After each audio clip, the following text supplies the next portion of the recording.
Mike and Sean back with Talking Tickets. We are talking about MLB Debut Tickets, a meetup at the National, and much more.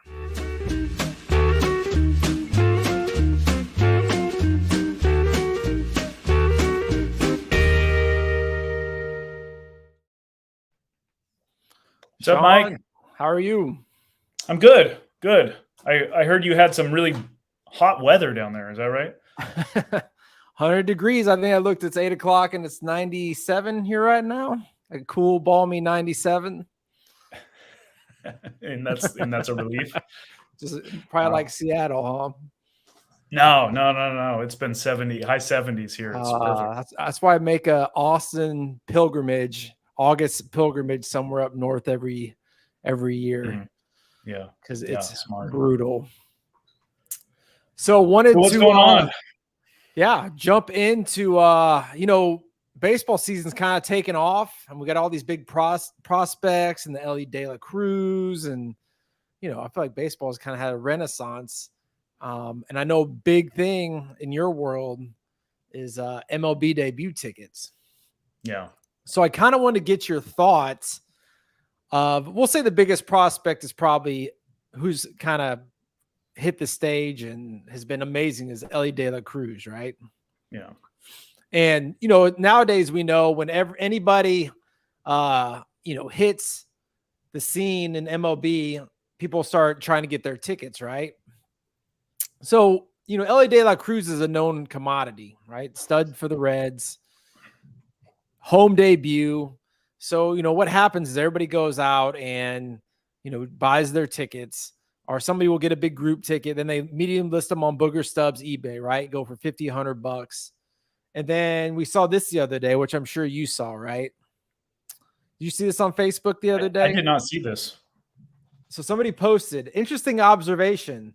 Reds Authentics is selling Elly Cruz debut ticket stubs for $50. They each show a price of $0 on the printed ticket. The point of this post is not pass judgment or to promote, blah, blah, blah. Basically say, I recall Jonathan India debut stubs marked souvenir being sold, but these aren't marked in such a way. The only way to tell of their unique way of reaching the hobby is $0 price line. And then they have a little stanchion. You see that? And then they're selling Elly Cruz debut tickets basically at the fan shop. Wow. So one, I was going to get your opinion of, these prospects that come out. If you buy these debut stubs, since you collect MLB debuts, especially for Hall of Famers, and then what you kind of think of something like this. Yeah, I think that they're just doing it wrong. I would like to get a zoom in on those tickets to see if there is any way to differentiate other than the $0 price line, because there must be. They would have had to have printed them that day. Otherwise, they would have the print date, but maybe they just don't have the print date on them. No, they do. You can't see it as close. I could really zoom in, but it basically, you can't with it, and you can't even see it. But then somebody else kind of made the point of, you got to look and see if it says, the souvenir and then the date and then the price. There's no price. Which is a way to tell, if you have the debut tickets and you want to be like, well, when was this printed? Well, you got to look for that little date marking. Yeah, there's so much here. So, one is, I think that this is kind of how ticket collecting is going. So you kind of just have to accept it. You can't really, it's better than nothing, Right. And just like when we had Matt on and he talked about how PSA is going to start authenticating them and designating them as souvenir tickets, which that's kind of the future if you are a ticket collector and you want a significant event like this. But it also makes it not that exclusive, because they're so easy to get. Anybody could have walked up and paid and got one. Right. And then you go to eBay and basically, you want to get an Elly Cruz ticket and, they're popping up everywhere. And these started at about $50 a pop. And now they're in upwards of 100, 150 because the guy is just killing it. And I wouldn't say they've run dry. But the thing about these, you don't know how much somebody went and bought. Say they went and bought 100 group tickets where it's a supply demand thing. And do you really want to pay for a ticket where the supply could be in the hundreds, where say a famous person who debuted 20, 30 years ago, the supply is in the dozens? Yeah. Well, I think the other thing is that you really don't know, especially, so this brings up a really important point with these more modern tickets, is how you really kind of need to look at what it is, what the price is, where the seating assignment was, in any detail on the ticket that might give away whether it was an after print or, a mass print. If it's $0 and it's a general admission or standing room only, then it was probably a group of 100, 200, 300 that were printed, and the team could have printed an unlimited number of those theoretically, because it wouldn't have mattered. But if it has a specific seating assignment and it was printed day of or before, and it costs actual money, then it's probably a real ticket that somebody used or could have used to go to the game. Right. Are they, if it wasn't a sellout, they could have just printed a couple hundred out at the box office and then sold them at the fan shop. I think this is a pretty unique incident, but there's just so many tickets that can be out there. I think we've seen that for guys like Bobby Witt Jr., Julio Rodriguez, where you just don't know how many are out there. And you collect MLB debut Hall of Famers. Do you go and buy stud prospect debut tickets? No, I don't anymore. And I guess I've been turned off by this kind of thing. I think that the current debut craze is kind of, I like debuts for their scarcity, and the current ones just don't have that. I think that the first hit or first home run is far more scarce of a young player, and that's kind of what I gravitate towards. Versus the debut, because there's so many people who are chasing debuts and are, preempting the event because they know when it's going to occur. Whereas the first hit, first home run, especially first home run, because a lot of times the first hit is that same day, but the first home run is something you can't really predict.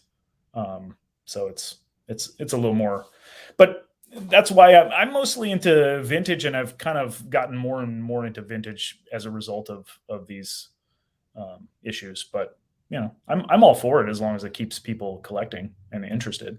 Yeah, I guess it's better than basically not being able to get one like an Anthony Volpe. You can't get one because it's a Yankee, but at least I guess the Reds are printing them out. And I feel like teams, unless they have a super strict hard line, are becoming more slightly more open to printing because they know there's a demand. I think they're getting so beaten down now. And they're finally saying, why don't we just monetize this and open it up and give people what they want? Yeah. But then for sure. It becomes a supply issue now, or we used to be, there's only a handful or a few dozen. There's hundreds, which of course, maybe thousands. Yeah. There's a supply demand issue. Not only that, but they're all in perfect condition because all 10. So you really need to get. It's more important now when you buy a ticket like Elly De La Cruz debut that it's a 10, because there's going to be so many of them. This is real similar like the Vlad Jr. debut, where there's 50, 100, 150, 200 plus out there, box office version. And if it's not a 10 or minimum a 9, then you're just basically sitting on something that's kind of, I wouldn't say spare, but there's just so many 9s and 10s out there. They're just going to get that for a decent price. Yeah. I think that it brings up an important point for any historic event, significant historic event. It's important to have a ticket that has the price on it instead of just 0 and then standing room only. Anytime it's a 3,000th hit, I think Ripken, there was a ton of them for Ripken's 3,000th hit, and Dave Winfield, and a lot of those guys. You find them all over the place, and they're $0 and they're standing room only. And that's just because somebody in the box office printed off a bunch, and it didn't affect their books because they were selling for 0, and they didn't have to worry about, the seat having been double printed or anything. Right. And so you see a lot of those. And anytime it's a 500th home run, 3,000th hit, or any of those, or debut now, try to find one with a price on it and with a specific seating assignment. Right. That's So my advice. take a close look at these little items when you look at Yeah. the ticket, the date, if they have one, say souvenir, anything like that, and the price. Speaking of debuts, I want to get your opinion on these items, kind of your thoughts, because I think we all kind of gravitate towards the season ticket holder version, but I wanted to get your opinion on what version of, say, the Ohtani debut basically has 3 versions, and Ohtani is just unbelievable right now and as hot as can be. So here are the 3 versions of his debut, right? You have the season ticket holder version, which has basically, it was in Oakland, has an A's. I don't even know who that is on there. Bob Melvin. That's the manager, Bob Melvin. Go Mel. So you got Bob Melvin on the front. You have the basic yellow box office version, which was printed out bleacher GAs. There's a lot of bleacher GAs of these. And then you have the box office season ticket version, which this is a bleacher GA also, but it's green season ticket. So if you had a choice between those 3, which ones would you choose? It's a good question. I think I would go with the Bob Melvin. And just because of what we were just talking about, and that is that these have to have been printed in, books that season ticket holders got. Whereas the other ones, they could have been printed. Obviously, the Ohtani debut was a big deal, right? We knew it was everybody. It was the same thing. Boogers was active at that time. There was all kinds of online, conversations about this and who's going to be able to get tickets. And so anything that was printed general admission was probably part of a massive print for the purpose of being collected. Whereas this was printed for the purpose of a season ticket holder going to the game. And that distinction means something to me. I know that you're not big on weird photos on the tickets, but yes, this ticket, I hate road debut tickets, and I really hate road debut tickets where it's basically all about the home team or has some random player on it. I just see this and it makes me like, it's ugly. It's Bob Melvin. Like, I didn't even know who Bob Melvin was. I like this one, and I actually bought this one, so I'm very partial. So I bought it the other day on eBay, but I've had the other ones and I've sold them. But now that I thought this one was really cool looking, and Ohtani's just unbelievable now. I'm like, dang, like he's somebody I feel like they'll be talking about 50 years from now, unless he gets hurt. For sure. But even then, now he may be like the Bo Jackson when they talk about him. But the way is he the most talented player in the history of baseball? Pure talent. I absolutely think that he is the greatest player in the history of baseball. I don't think that there's any question. It's one of those debates that you can't even really have because you can't compare him to any hitter other than possibly Babe Ruth, but the eras were just completely different. I think he should have won MVP last year instead of Aaron Judge. It's incredible to think that he's one of the best pitchers and one of the best hitters in the same person. He's like worth double. Yeah, double. He's probably gonna get paid 40, 50 million a year for 6, 7, who knows? Yeah. I think what does Justin say? Justin likes the box office green.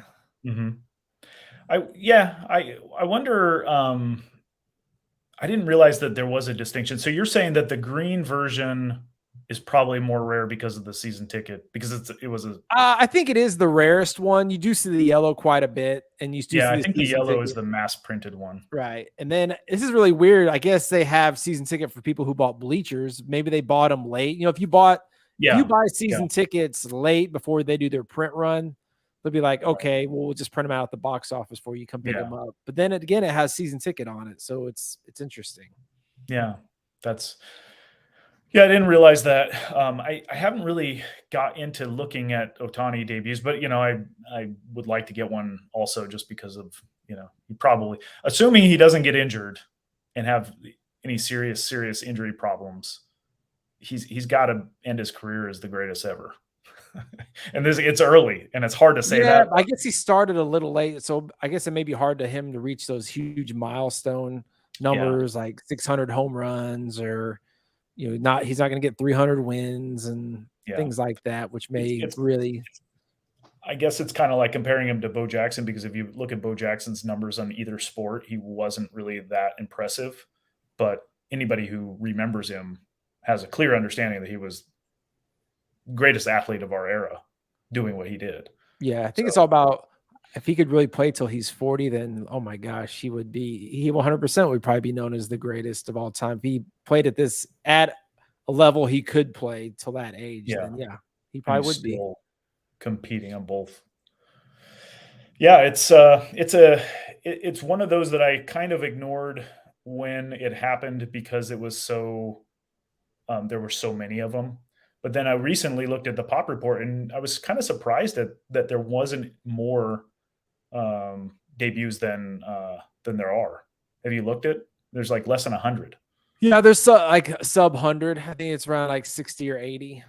They break them up as much as they can between the box office and the season ticket holder version. But yeah, you're looking at a sub 100 ticket, and they've probably mostly been graded, would be my guess by now, unless somebody's just sitting on a stack and trickling them out, which you never know.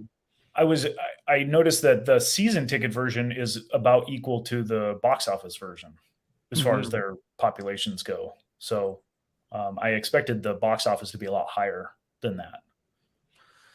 But what about, Justin always says, soon to be a Dodger? Maybe so. Yeah. What about, here's another good example that I like to think about, because this is a home ticket, and this is Aaron Judge. So Aaron Judge has the season ticket version, which has different players on it depending on which ticket you have. So this is, you probably know this player better than I do. Here's one of the versions. Yeah. And then the other version is the box office version. Which version would you rather own? For me, it's the same. But I know that. Why do I even ask? So some people would say that, oh, it's more rare, but I don't think that matters, because I see it as one total population. And see, I like the box office version more for this one too. Okay. And your reasoning for liking the box office version more is perfectly understandable. And I get it. But if your reason for liking the box office is because it's more rare, I don't think that's a good reason. Well, I think I don't like a random player being on there. I'd rather have it be a home ticket that's bland than some random, like the Mike Trout's another example. I like the box office, but I do also kind of like, it's a home manager and it's not a player, but it still looks all right. And it's a little kind of iconic, but it's got all these random Yankees players for different tickets, or you just have this kind of cool looking box office version. I was like, man, give me the box office version. Yeah. Yeah. And again, that reasoning is sound, but the reasoning that it's more rare to me, that doesn't make any sense, because it's not the entire population is what you're looking at, not just this particular version of it. Doesn't mean that it's more desirable just because there's not as many of them of this kind. And I think if you get a ticket signed, the box office version looks way better than one of these vertical seasons. You gotta like fit the signature in real tight, or it all flows. You get Aaron Judge to sign right here, and it looks really nice. Yeah. Yeah. So that's a valid point too. If you want to get signed tickets, the box office is probably usually better, or a lot of times it's better. But if you're prospecting, like Game Time Gallery says, at only $50, not much downside for true collectors. Probably not the best buy for investors. Yeah. That's so a good point. Yeah, I think if you get like a De La Cruz right now, is just so expensive, and you just never know with those guys to start out hot. But hey, he could become one of the greatest players of all time, and it's a cool looking ticket, especially being a home ticket. Yeah. So, any more to add on the debut front? I'm a debut guy, but I don't really. The Julio Rodriguez thing, I think that was a good a good lesson. That I wanted one, obviously, because he's a Mariner and everything. So I'm partial to those debuts, but there's so many of those now, and there's so many that are signed. So then you have the wave of signed debuts that comes in, because everybody goes and the player does a signing, and then everybody's rushing to be the first to get one signed, and then you end up with loads of them signed. Right, hundreds signed. I think Elly De La Cruz just had a signing. So yeah, and that's what these guys do. They'll hit some people up and say, "Hey, give me how many tickets you got? I'll buy them all." And then they take every single one of them and go get signed and slabbed. And next thing you know, the Pop Report has 150 auto debuts on there. Yeah, which, like, to Game Time Gallery's point, it's great for collectors. But yeah, also that ties into this is the whole patch. How we talked about how teams are putting patches on their uniforms and then they're going to make cards out of them. I mean, look, NPR wrote about this. I think this is even going to become more of a thing, which will even popularize the debut tickets even more, because it's just, now it seems like a big deal. Everybody's kind of, oh my gosh, the debut, De La Cruz debut, so-and-so's debuting tonight. The patch, the card. You know what bothers me about this one is the same people on Instagram who just trash on debut tickets love this, because now you have actual one-of-one debut card that's coming out. How they're exactly the same. Debut tickets have been doing this for years. Right. They just piggybacked off the ticket. Yeah. That's where they got the idea, I'm sure. It's pretty genius. I do like it. Yeah, I think it's a great idea. I love it, but it's frustrating that on one hand you can be anti-debut tickets, but on the other hand you can like this. They're the same. Agreed. So let's moving along from debuts. I found this interesting, and I don't know if anybody picked this up this week. So I saw a couple auctions and I recognized the tickets, and I might have saw this on Instagram or something, but Collectible, I've been reading, it's a fractional site where you could buy shares of different items, tickets, cards, any type of collectible. And now you had a share in that piece of memorabilia. Well, they were having financial troubles and they're having to sell their items. And I noticed they've sold a couple tickets that they sold shares to. And one of them is this Tiger Woods debut ticket, which was his professional debut when he was 15 or 16 years old, LA Open, right? And when they IPO'd this, it went, at one point it was at $94,000. I think they IPO'd it at maybe 60. And now they have this one at 44, but wait a sec. So you look at it and it's like, okay, like serial code or barcode, whatever, 065451. And then you go and check it out and go to Collectible and go, well, they made a deal with PWCC and they just sold this ticket. They liquidated it. 17,400 is what it sold for. When on Collectible at its peak, it was at $94,950.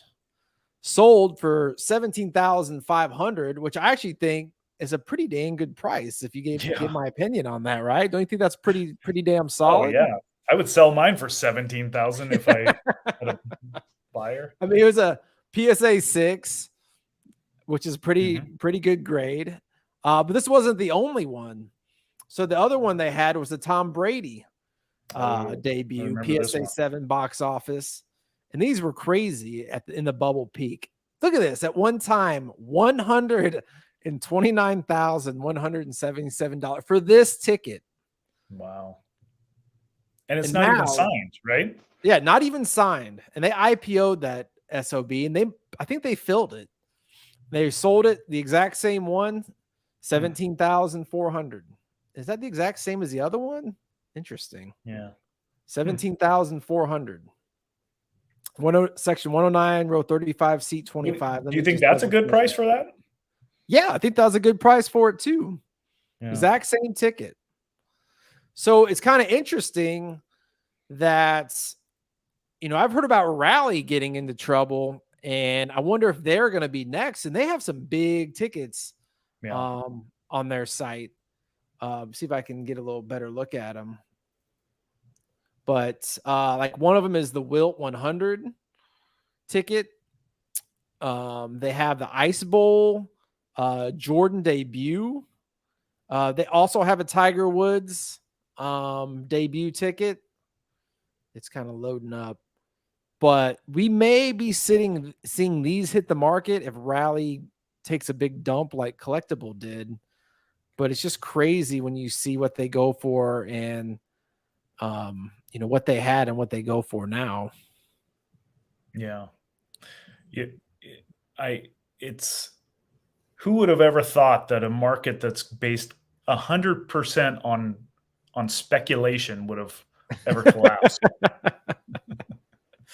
I mean, but they got some Elvis last ticket. It's a PSA 8, Pele debut. This is a really nice one. Babe Ruth PSA 6 stub. Oh, that's a nice this thing one. Yeah. is really pristine. It's got a $42,000 market cap.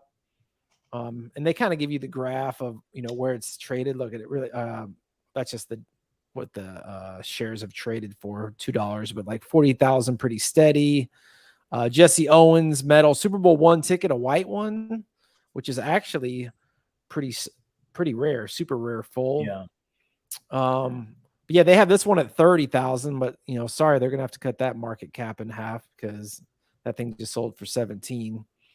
Hasn't really had any trading. Jordan debut Ticketron PSA 6, 42,000 market cap. That might be a little high. What did that one sell for? They put it on Rally and it's gone from 56,000 to 60 down to 42. Just kind of a basic ice bowl. This Wilt 100 was all the way up to 100K at one time. I think that's what it IPO'd for. And now it's up and down like 50. But just interesting to see these tickets and maybe what will happen if they're going to have to liquidate these also. Yeah, it seems like, if I remember right, I didn't follow these real closely. I looked at them and we talked about them several times too, but it seemed like Rally was a little more realistic about their pricing, and they got things that were actually scarce and valuable. More so than Collectible did. Collectible, it seemed like, was just throwing out random tickets that way overinflated. Yeah, Rally definitely was a little more prestigious. I even think they set up a museum somewhere with all their memorabilia in DC or New York. But with these fractionals, they make money on trading. So they basically bought these assets, sold shares, and then get a cut on every time there's a sale of a share. But nobody's trading these things. They just sit there. And there's no liquidity. There's no movement. And it's kind of like, well, how are you continuing to, pay for your business when there's no money coming in anymore? They're not buying and IPOing anything. So it's kind of a dead business at this point. Yeah. Man, depressing. Other question. I don't know if we talked about this before. Which ticket would you rather own? Where is it? Which Tiger Woods would you rather own? This debut or the other debut, if I could find it. Oh yeah, this one, or basically that one, which is his pro debut or his PGA golf debut. This is his pro debut, the 1996, and then this one was his 1992 Nissan LA Open. Sorry, I don't have it up.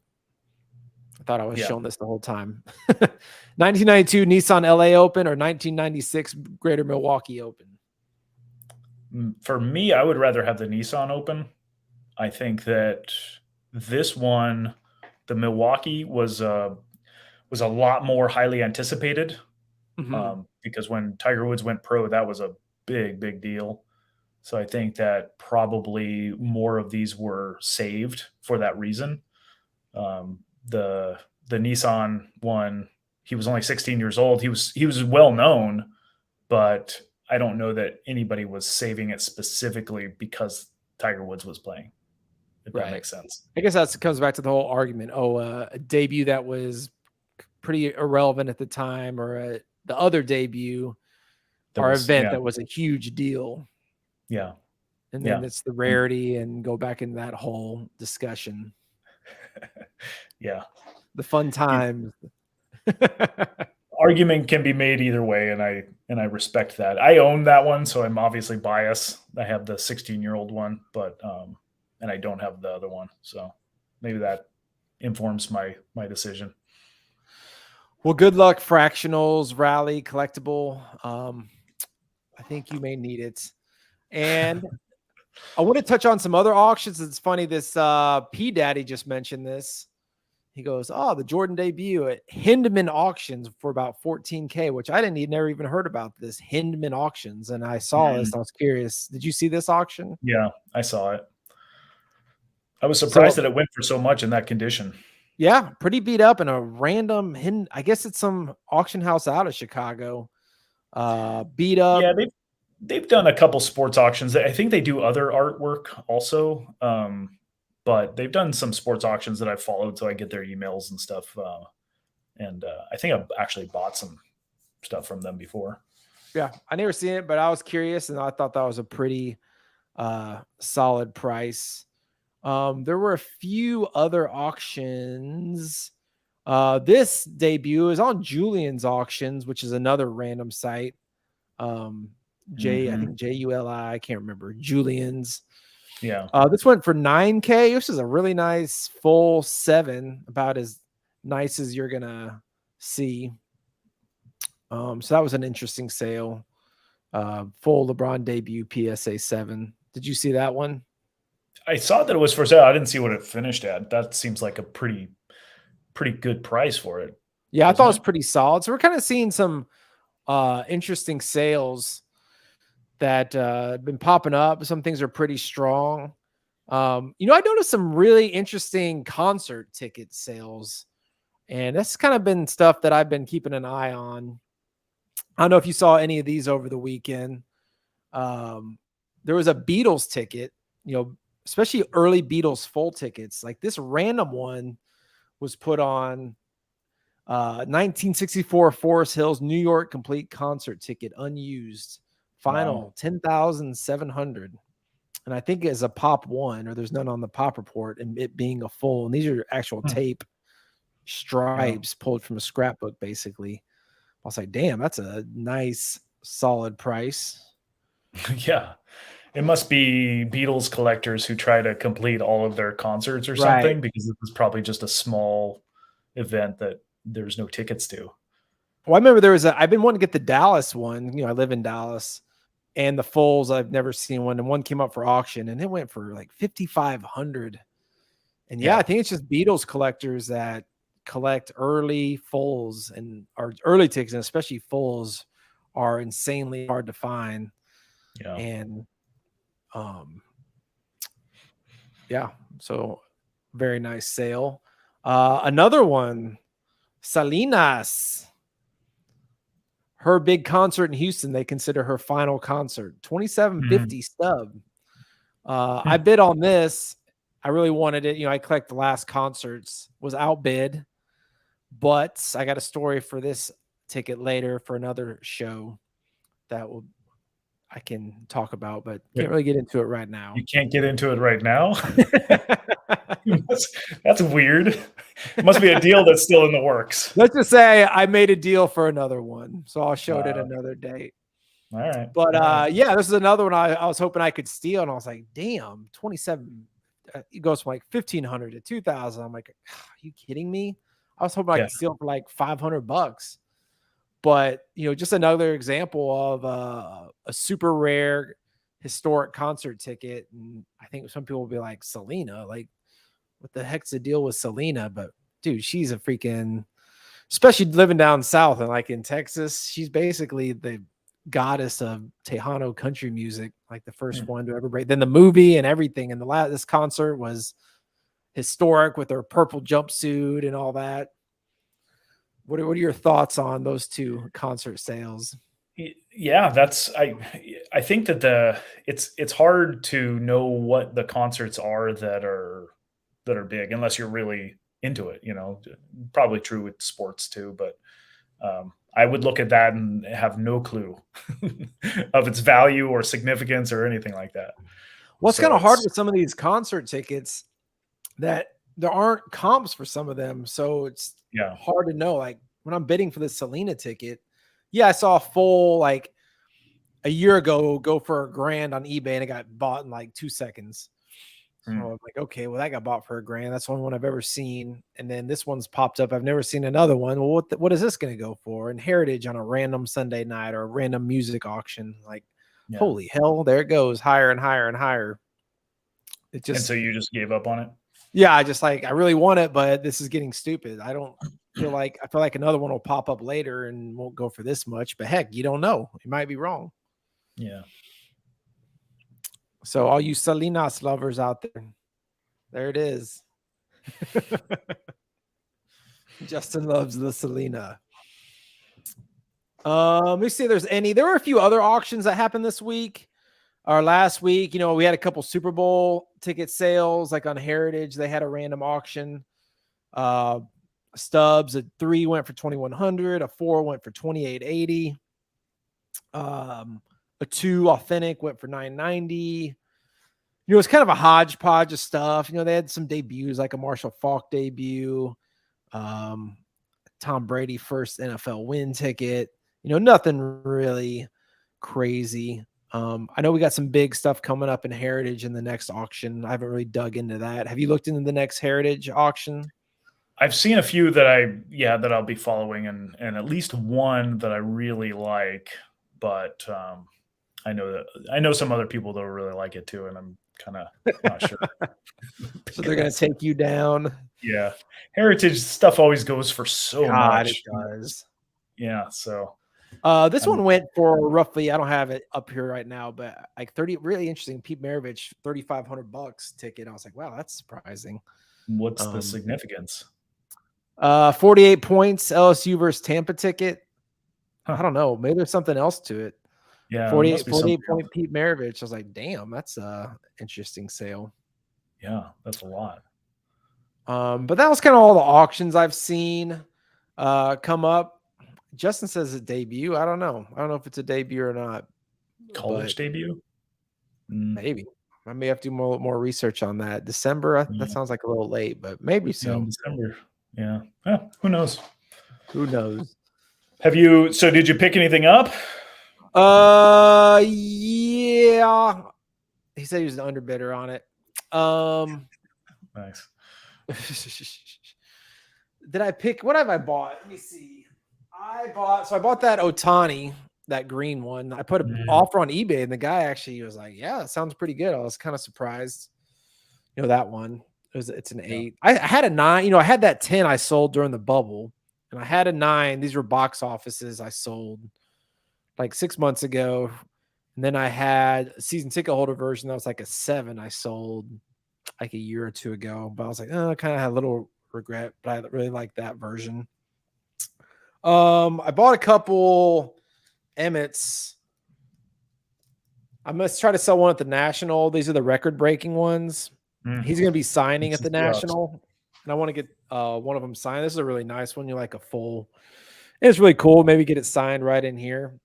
Man, Emmett gets no love in the collecting community. I'm like a huge Emmett Smith fan. He's the greatest. He's the Jerry Rice of running backs. Cares. Like, you can name probably a dozen running backs people care more about than Emmett Smith, and he's the all-time. Yeah. And he played for the Cowboys. Yeah, it's really weird. Yeah, I was not an Emmitt Smith fan when he played, but I have to respect his career because he had an incredible career. He was numbers. He had probably the best O-line of all time, but you still got to do it. And he played forever. Yeah, and he was great. I bought a couple of these. I probably bought them. I love this game. I was just watching it, and it's Ohtani, and it was so epic, and I think it kind of put the baseball classic on the map. Like, I really feel like in 20 years it'll be damn near World Cup soccer big. At least it's never going to be as big as soccer, but a really big deal. Like every player will play in it. They'll figure it out. Yeah. And they'll sell out everywhere. And I just thought that was such an epic moment, epic game, epic finale. I agree. So I've been kind of buying a few of those. And that's another, you don't know how many are out there, but I don't feel like they didn't go there to try to get as many as they can because it wasn't a debut. They didn't know what the game was going to turn out to be. So I feel like it will stay pretty rare. Are those hard to come by? Yeah, they're pretty hard. You may find a few on eBay. I don't know if there's any more on eBay, but when it first came out, I saw like less than 10 probably between Boogers and eBay, and they all got bought up. They're kind of like anywhere from 300 to 600-700 depending on the condition. I don't think any have been graded yet. And I mean, if Ohtani's, it's just such an epic moment. Like what they say in Japan, 98% of TVs were watching the game. I mean, when you look at Ohtani's career so far, he's played for the Angels, so he hasn't done anything, accomplished anything. But that moment, I mean, that's a career moment right there when he won that. So that's a great ticket. I didn't even realize that they had those, that there were. Yeah, like people got them printed at the box office, and they're pretty cool looking. World Baseball Classic Championship. I think they're pretty sweet for basic box office version. Yeah. What you got any pickups? It's been so long since we've gone through this. I have a few. There was a show up here in the Seattle area a few weeks back that I went to. Oh, really? And it was actually pretty cool. It wasn't very big. I think they said it was 80 tables, but it did not seem like 80 tables. It seemed more like half that. Not that many people there, but there was. I found one of these, which I've wanted for a while. Oh, nice. This one's special because it's signed by Bart Starr. Dang. And so, they like we talked about, I ranked this at number 1 or 3 on the all-time top 100 list, and because it's just iconic for me. But there's so many of them that I've never really picked one up because I thought that they were overpriced for what they are. But this one was signed, so there's only 9 that are actually signed, and it's on the back. I like it on the back. I think it looks. That's another thing I like to harp on is, if the front of the ticket's really cool, has a cool image, what's wrong with it being on the back? Like that is a perfect fit. It keeps the integrity of the front. Yeah, it'd probably look cool on the front too, but I think it's equal or almost as good being on the back. Yeah. So given that there's only 9, it really makes, I'm not a signed ticket guy, but it differentiates. It's one of those examples that differentiates from the masses. So I thought that was was he a ticket guy or just randomly sitting there? It was just kind of random. He had a few tickets, and he was from out of town, so he wasn't a local dealer, but it was very reasonably priced, I thought. And so I made him an offer, and we got a deal done. And I was surprised. There was a couple booths that had a decent amount of tickets, including one. So his name is C-Town Sports on Instagram, and he's a big Seattle sports guy. If you're into, you should follow him anyway, even if you're not a Seattle fan. But he actually watched the show and he recognized me, and so we got to talking. And he had a really nice selection of Seattle sports tickets, and he was telling me that that the knowledge that he got from the show is why he has a lot of the tickets that he has, and has them out. So he had a full case of Seattle sports tickets, and I bought this one from him. Wait, what is this? This is nothing. It's Walter Jones' debut, and Walter Jones is he's a Hall of Famer. If you're a Seattle, if you're a Seahawks Hall of Fame collector, you have to have the O-line. Yeah, offensive line. Okay. That in 2006, the Seahawks made it to the Super Bowl, and he was their best player on the team, offensive line, and he was great player, Walter Jones. So I picked up that at the show too. I also got, and this is non-sports. You were talking about non-sports. this one is really cool. It's not a concert, but it's Johnny Carson's last show. Oh wow, that's good. That's cool. Yeah, it's coupled with. So this was May 22nd, 1992. Johnny Carson's last show, obviously historically important. But 3 days later, on Monday, Jay Leno's first show. Where did you get these? Yeah.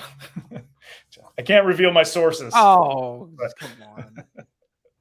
So non-sports. Was this a cash purchase or a trade? Cash.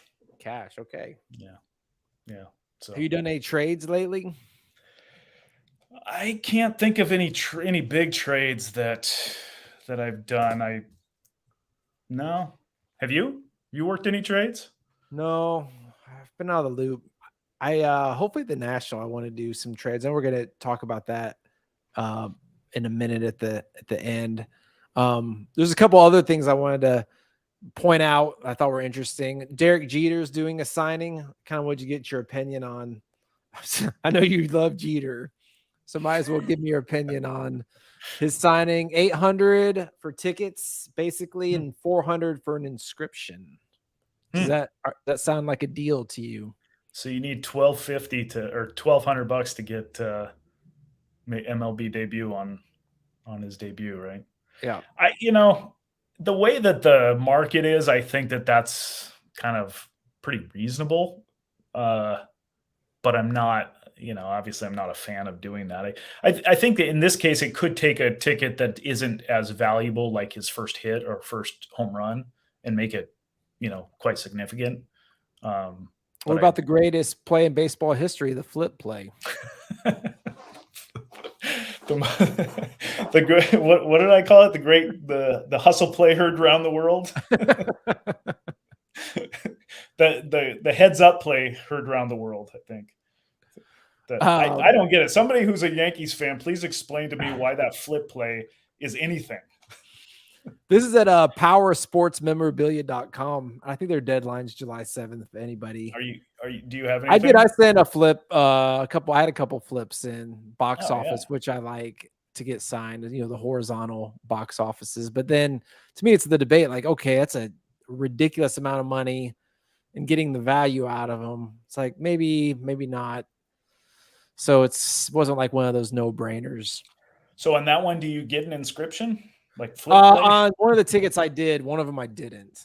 Okay. So like I said, it's like, damn, is that really going to be worth it? But I don't know. I feel like it's his iconic defensive play.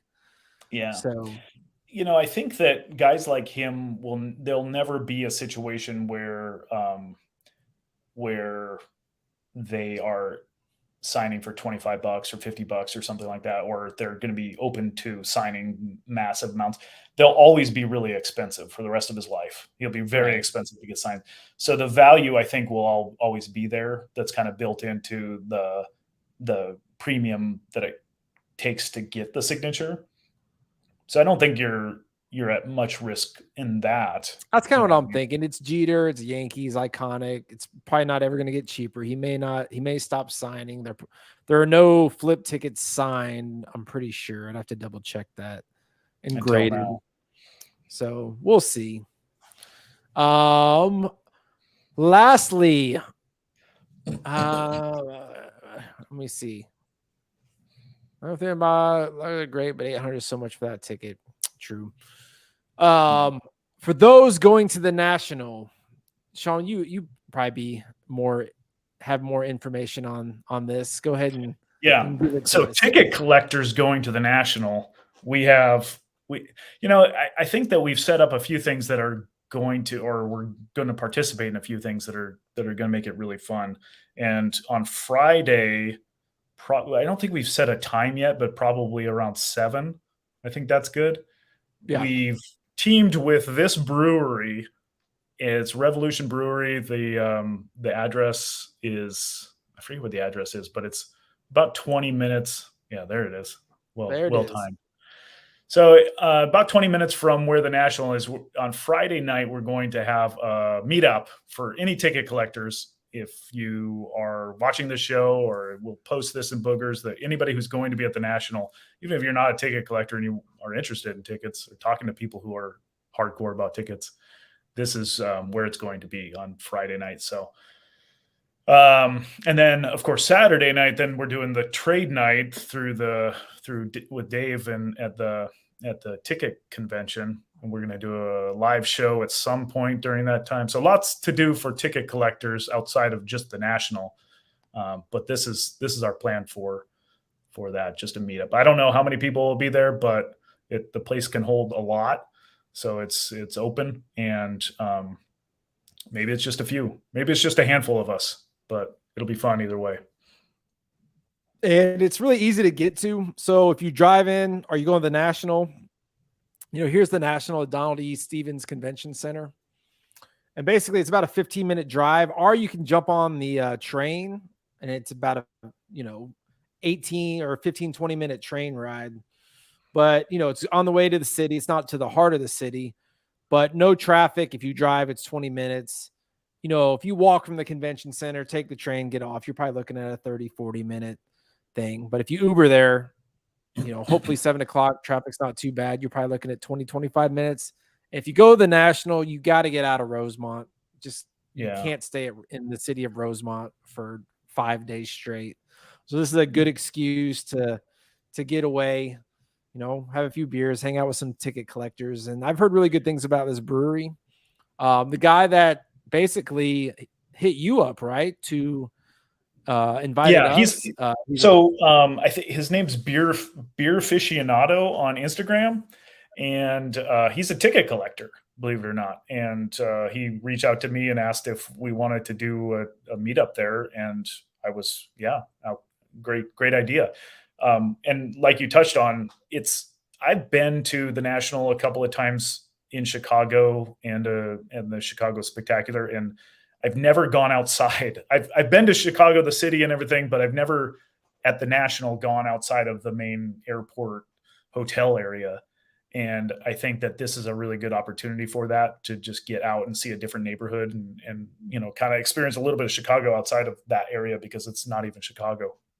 So it'll be fun, and I'm looking forward to meeting up with random ticket collectors and a lot of people who I know.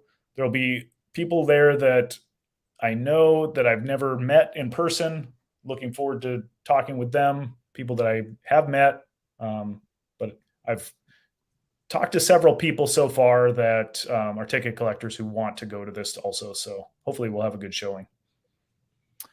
So yes, if you can make the National, Friday and Saturday are probably the ideal times to come if you're wanting to do some fun hangout stuff, post convention things. Let me look at some comments. They had a couple questions, not so much on the events. Game Time Guy, how do you guys find the strength to sell your tickets? I am too emotionally connected to mine to let any go. For me, I probably bought a ton in the early when I started collecting that I'm not so emotionally connected to anymore. And then if I'm spending a lot of money, sometimes I feel like I need to justify that by selling other things I don't cherish as much. It is kind of a beating doing the whole eBay boogers things, but sometimes you just get motivated and like, man, I gotta move some stuff. Yeah. I think for me, I don't really sell that much, although I have in the recent months or so, I have sold a few. But I think my collecting interests change.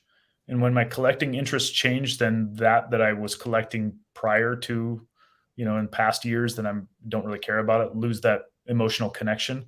And then I'm ready to sell it or trade it at least. Yeah, I'm kind of on the same page on that. You guys submitting anything the same day return at the Natty? It's a good question. I think I am, or at least maybe not same day, but they're doing like 2-day, pick it up on Sunday or something.